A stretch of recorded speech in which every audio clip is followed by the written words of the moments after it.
कि बहुत दिनों की बात है, एक जंगल में एक तालाब हुआ करता था छोटा सा। और उस तालाब पर एक दिन दूर के जंगल से हाथियों का झुंड पानी की तलाश में पहुंचा। पानी देख करके वो इतने खुश हुए और खुशी के मारे उछलने लगे और जोर से चिंघाड़ने लगे। जब वो पानी की ओर दौड़ रहे थे तो जंगल के छोटे छोटे जानवर उनके पैरों के नीचे आ गए और कुचल गए, जिसमें सबसे ज्यादा संख्या खरगोशों की थी। अपने साथियों की ऐसी हालत देख करके बाकी के खरगोश बहुत दुखी हुए और उन्होंने कहा, अब तो हाथियों को इस जंगल में तालाब के बारे में पता चल गया है और अब ये डेली यहाँ आएंगे। अब तो हमारा नाश होना बिल्कुल निश्चित है। हमें कोई ना कोई ऐसा उपाय करना पड़ेगा जिसकी वजह से ये यहाँ ना आ सके। उसी ग्रुप में एक छोटी सी खरगोश थी, उसका नाम बिल्लो था। उसने कहा, मैं जाऊंगी मुखिया के पास हाथियों के और उन्हें यहाँ आने से रोकूंगी।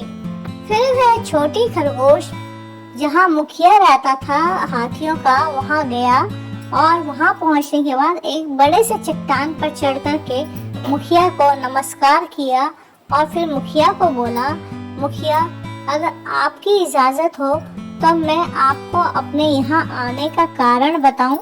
मुखिया ने कहा, हाँ बताओ, क्या हुआ है, तुम मेरे पास क्यों आई हो। तो उस बिल्लो ने उसे बताया कि आपके हाथी का ग्रुप हमारे तालाब पर आता है पानी पीने के लिए, जिसकी वजह से हम छोटे छोटे जीव आपके पाँव के नीचे दब कर कुचले जाते हैं। तो कृपया आप हमारे तालाब पर पानी पीने ना आए, इससे आपका और हमारा दोनों का ही भला होगा। बिल्लो की बात सुन करके मुखिया ने कहा, इसमें तुम्हारे भले की बात तो मुझे समझ में आती है, पर इसमें हमारा क्या भला है। बिल्लो ने कहा कि हे गजराज, मैं भगवान गणेश का भक्त हूँ और उन्होंने मुझे स्वयं स्वप्न में आके कहा है कि मैं आपको ये संदेश दे दूं कि आप वहाँ तालाब पर ना आए, अन्यथा वे आपके पूरे झुंड को खरगोश बना देंगे। खरगोश की बात सुन करके जो हाथियों का मुखिया था वह डर के मारे थर कांपने लगा और उसने कहा, नहीं, हमें हाथी ही बने रहने दो, हम खरगोश नहीं बनेंगे। हम अपने परमात्मा की बात अवश्य सुनेंगे और आज ही इस जंगल को छोड़ करके कहीं और चले जाएंगे।